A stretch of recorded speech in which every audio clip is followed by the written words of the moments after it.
Hey friends, welcome back to my channel Stree world. मेरी तरफ से सबसे पहले आपको हैप्पी इंडिपेंडेंस डे। और आज इंडिपेंडेंस डे है तो आज की वीडियो की शुरुआत मैं बहुत सारी पॉजिटिविटी के साथ करूंगी, क्योंकि आपको तो पता ही है बीएड वर्सेस बीटीसी न्यूज़ की वजह से हम सब बहुत ज़्यादा नेगेटिव हो गए थे। और नेगेटिव होना लाजमी भी था, क्योंकि हमने बहुत सारा मेहनत भी किया था, अपना टाइम और अपनी एनर्जी बहुत ज़्यादा डाली थी इस एग्ज़ाम में। बट जब एंड में हमें जाके ऐसे रिजेक्ट कर दिया जाता है तो हमें थोड़ा टेंशन होता है। बट हाँ, मैं आपको ये भी कहूँगी कि बिहार का जो एग्ज़ाम है वो हमारे लिए आखिरी एग्ज़ाम नहीं हो सकता हमारी लाइफ का। और भी बहुत सारे ऑप्शंस हैं जिन्हें हमें चेकआउट करने की ज़रूरत है।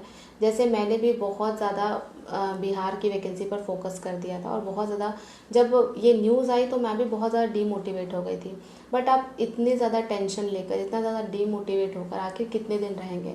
अल्टीमेटली लॉस तो हमारा ही होना, हमारा टाइम वेस्ट होगा। जैसे हमने तैयारी में तो बहुत सारा टाइम वेस्ट कर ही दिया था, और अगर अभी हम और एक हफ्ता 2 हफ्ता टेंशन में रहें तो और हमारा टाइम फर्दर वेस्ट ही होगा। तो इसीलिए फिर मैंने चेकआउट करना शुरू किया कि और क्या क्या ऑप्शंस हैं हमारे पास अवेलेबल, जहाँ पर हम फॉर्म फिल कर सकते हैं, अपना करियर बना सकते हैं। क्योंकि एक वैकेंसी अगर हाथ से चली जा रही है तो ये एंड नहीं है वैकेंसीज़ की, अभी बहुत सारी वैकेंसीज़ हैं। और इसी पॉजिटिव एटीट्यूड के साथ हमें आगे बढ़ना है, क्योंकि कहीं ना कहीं पॉजिटिविटी ना लाइफ में बहुत ज़्यादा मैटर करती है। आपको नेगेटिव बोलने वाले तो आपको हर तरफ मिलेंगे, लेकिन पॉजिटिव बोलने वाला बंदा आपको बहुत कम मिलेगा। क्योंकि मुझे ऐसा लगता है कि पॉजिटिव एटीट्यूड अगर हम रखते हैं तो हम बहुत सारी पॉजिटिविटी को अट्रैक्ट करते हैं। और अगर मैं बात करूँ अपने सब्सक्राइबर्स की तो वो बहुत प्यारे हैं, क्योंकि जब मैं 2 दिनों से कोई व्लॉग ये सब अपलोड नहीं कर रही थी तो मुझे बहुत ज़्यादा मैसेज आ रहे थे कि दी आप टेंशन में हैं क्या, आप व्लॉग तो अपलोड कीजिए। हाँ, ये बात तो है कि मैं टेंशन में थी, बट आपका केयर एंड कंसर्न देखने के बाद मुझे बहुत अच्छा फील होता है। मुझे लगता है कि नहीं, मेरी चिंता करने वाले बहुत लोग हैं, और मैं इस तरह से अगर डिमोटिवेट हो जाऊंगी तो फिर आपको कौन मोटिवेट करेगा। तो इसीलिए फिर मैंने कल ही बहुत सारे ऑप्शंस चेकआउट किए हैं, बहुत ज़्यादा अपने आप को समझाया, और इसके बाद फिर मैं कुछ नतीजे पे पहुंची जो कि मैं आपसे शेयर करना चाहती हूँ। जैसे मान लीजिए हमें अभी बीएड प्राइमरी से बाहर कर दिया गया है, बट अभी बीटेड की वैकेंसी आई हुई है। तो अभी बीटेड का फॉर्म अगर हम फिल करते हैं और इसको क्वालिफाई कर लेते हैं तो फर्दर बिहार में जो भी होगा एग्ज़ाम आपका टीजीटी लेवल का, उसके लिए हम एलिजिबल रहेंगे। तो सबसे फर्स्ट ऑप्शन तो हमारे पास ये है।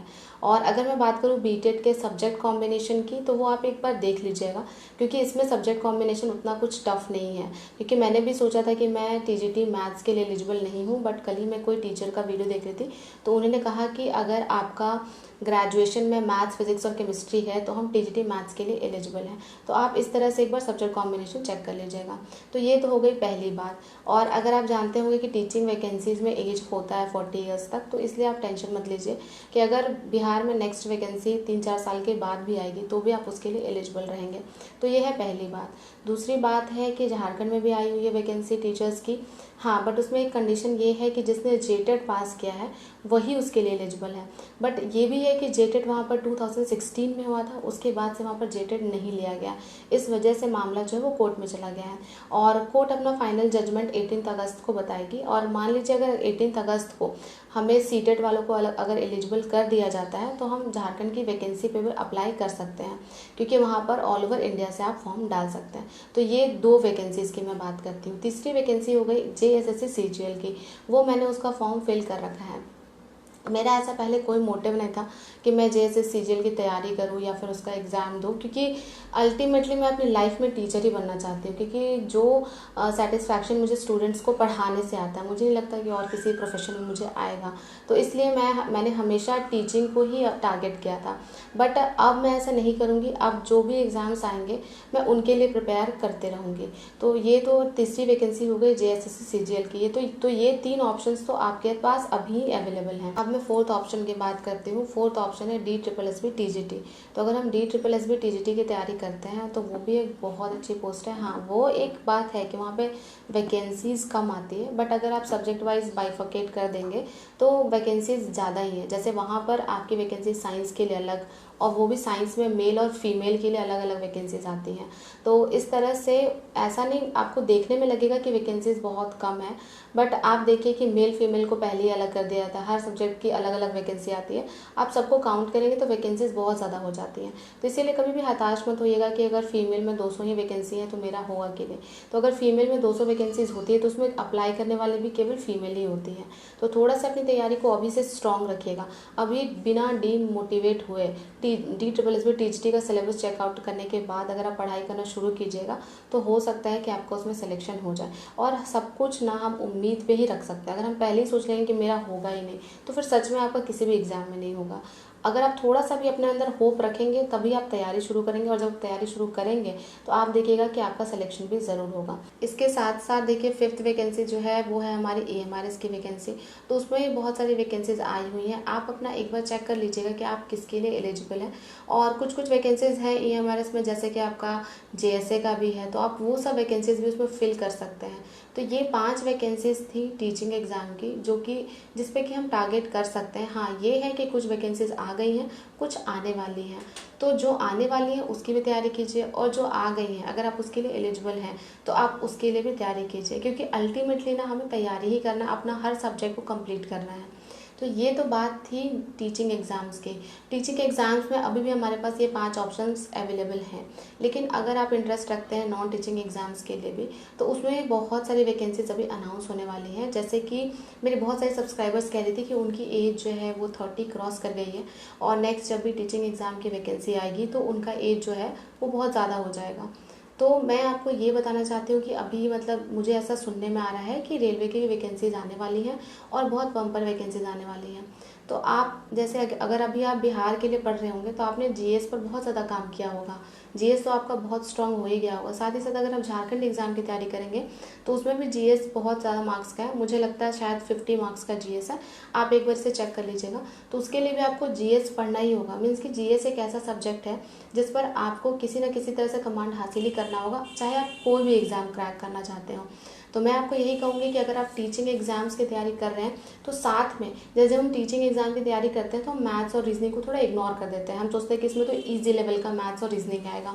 तो मैं भी ऐसे ही करती थी, मैंने मैथ्स और रीजनिंग कभी नहीं बनाया, क्योंकि मेरे दिमाग में ये था कि टीचिंग एग्जाम वाला मैथ्स और रीजनिंग तो मेरे से बन ही जाता है, तो इस पर और मेहनत करने की ज़रूरत क्या है।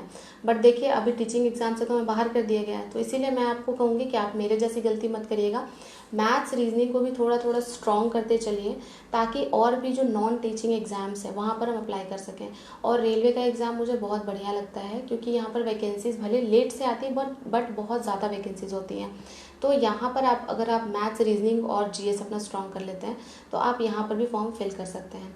एक सजेशन मैं लास्ट आपको अपनी तरफ से ये देना चाहूँगी कि आप किसी भी एक टीचिंग एग्ज़ाम को टारगेट मत बनाइए, क्योंकि टीचिंग एग्ज़ाम का कोई सिर पैर नहीं होता है। कब वैकेंसी आएगी, अगर वैकेंसी आ भी गई तो उसको कब क्लियर किया जाएगा, ये सब कुछ भी इसमें फिक्स नहीं होता है। तो आप ना कोई ऐसा एग्ज़ाम चूज़ कीजिए जिसमें वैकेंसीज फिक्स है, डेट फिक्स है। जैसे अगर मैं बात करूँ SSC एग्ज़ाम्स की, तो उसमें क्या होता है कि हर साल वैकेंसी आती है। तो अगर आप एक एग्ज़ाम जैसे SSC को पकड़ लेते हैं तो ये एक ऐसा एग्ज़ाम है जिससे कि आप हर एग्ज़ाम की तैयारी कर सकते हैं। अगर आपका SSC का अच्छे से प्रिपरेशन हो गया तो फिर आपको कभी भी टीचिंग एग्ज़ाम्स की तैयारी करने की ज़रूरत नहीं पड़ेगी, वो आपका ऑटोमेटिकली क्वालिफाई हो जाएगा। और साथ ही साथ अगर आप SSC की तैयारी करते हैं तो हर साल आपके पास एक एग्ज़ाम होगा एग्ज़ाम देने के लिए। इस पॉइंट ऑफ व्यू से कभी प्रिपरेशन मत कीजिए कि एग्ज़ाम दे रहे हैं कब रिजल्ट आएगा, क्योंकि जब हम रिजल्ट की चिंता करते हैं ना तभी सबसे ज़्यादा डिमोटिवेशन होता है। अभी आपको क्या करना है कि आपने बिहार एग्ज़ाम के लिए बहुत पढ़ा है, अभी उस पढ़ाई को छोड़िए मत। जैसे आपने मैथ्स भी पढ़ा होगा, रीजनिंग भी पढ़ा होगा, साथ में आपने GS भी पढ़ा होगा, आप उसको कंटिन्यूली पढ़ते रहिए। आपको अपना सब्जेक्ट कंप्लीट करना है, इस पर ध्यान नहीं देना है कि इसकी वैकेंसी आएगी तो इसकी तरह से पढ़ेंगे, उसकी वैकेंसी आएगी तो। क्योंकि अगर मैं टीचिंग एग्ज़ाम्स की बात करूँ तो हर टीचिंग एग्ज़ाम की जो है वो वैकेंसी में अलग अलग सब्जेक्ट्स डाल दिए जाते हैं। जैसे KVS में देखिए प्राइमरी का कुछ अलग ही पैटर्न था, और बिहार एग्ज़ाम में प्राइमरी का कुछ अलग ही पैटर्न था। तो इसलिए मैं आपको कहूँगी कि आप सब्जेक्ट मास्टरी पर ज़्यादा ध्यान दीजिए। जैसे GS है तो GS के 10,000 क्वेश्चन लगा लीजिए, मैथ्स के 10,000 क्वेश्चन कर लीजिए, रीजनिंग में 1,000-2,000 क्वेश्चन कर लीजिए। तो ऐसे जब आप सब्जेक्ट कंप्लीट कर लेंगे तब फिर हमें लगेगा कि हम किसी भी एग्ज़ाम को क्वालिफाई कर सकते हैं। इंग्लिश को भी मत छोड़िएगा, क्योंकि अगर आप DSSB TGT की प्रिपरेशन करेंगे तो इंग्लिश बहुत इंपॉर्टेंट पार्ट उसमें प्ले करता है। तो मैं आपको यही कहूँगी, मेरी तो यही स्ट्रैटेजी नेक्स्ट रहेगी कि मैं अपने सब्जेक्ट को कंप्लीट करूँगी, और मेन फोकस मेरा DSSB TGT रहेगा। क्योंकि मैं अपने आप को टीचिंग एग्ज़ाम में ज़्यादा कंफर्टेबल मानती हूँ। और अगर मैं DSSS TGT की करूँगी तैयारी तो वो एक बहुत हाई लेवल का एग्ज़ाम है, उसकी वजह से मेरा और भी टीचिंग एग्ज़ाम क्लियर हो जाएगा। तो मैंने आपको आज टीचिंग एग्ज़ाम से रिलेटेड 5 ऑप्शंस बताए हैं। आप किस एग्ज़ाम की प्रिपरेशन कर रहे हैं मुझे कमेंट करके ज़रूर बताइएगा। और हाँ, एक एग्ज़ाम से आपको हटाया गया है, बट ये जो 5 एग्ज़ाम है ना, इससे आपको कोई नहीं हटा सकता है। तो इसीलिए मैं आपको यही कहूँगी कि एक एग्ज़ाम आपके हाथ से गया है, बट 5 ऑप्शंस को देखिए और उसकी तरफ नज़र डालिए और उसके लिए प्रिपेयर करना शुरू कीजिए। तो बस आज की वीडियो में इतना ही, और कल से मैं अपने डेली ब्लॉग्स के साथ आपसे हर रोज़ मिलूंगी। और मुझे पता है कि आप भी बहुत ज़्यादा सैड है, बट आपके मोटिवेशन को हाई करना अब मेरा काम है। तो बस मिलते हैं नेक्स्ट वीडियो में। अगर आपको ये इन्फॉर्मेटिव लगा हो तो वीडियो को लाइक कर दीजिए, चैनल पर नए हैं तो सब्सक्राइब कर दीजिए। मिलते हैं नेक्स्ट वीडियो में।